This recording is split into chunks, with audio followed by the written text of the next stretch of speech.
మీ లైఫ్‌లో ఇలా అవ్వకూడదు. అబ్బాయి ఏజ్ వచ్చి 24 ఇయర్స్, అమ్మాయి ఏజ్ వచ్చి 17 ఇయర్స్ 10 మంత్స్. ఇద్దరికి లవ్ అఫైర్ డెవలప్ అయింది. ఏదో ఫ్యామిలీ ఫంక్షన్‌లో కలిసారంట.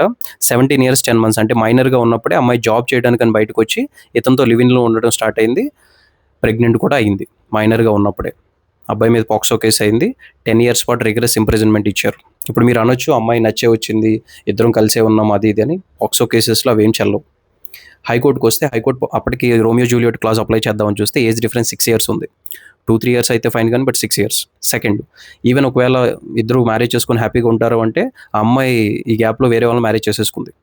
సో ఇప్పుడు తనకు ఆ ఆప్షన్ కూడా లేదు. సో లీగల్లీ ఒక అఫెన్స్ కమిట్ అయిన తర్వాత అలా వదిలేయలేరు, జస్ట్ బికాస్ కన్సెంట్ ఉందని, దట్ పాక్సో కేసెస్లో. సో తనకి ఎటువంటి రిలీఫ్ రాలా హైకోర్టు నుంచి. మేబీ సుప్రీంకోర్టులో వస్తుందేమో చూడాలి. బట్ ఇక్కడ పాయింట్ బీయింగ్ ఏంటంటే, నేను చాలామంది చూస్తూ ఉంటాను, అమ్మాయి నచ్చి వస్తుంది కదా మేము అది చెప్తామంటారు. పాక్సో కేసెస్లో అవి చల్లవు. సో చాలా జాగ్రత్తగా ఉండండి.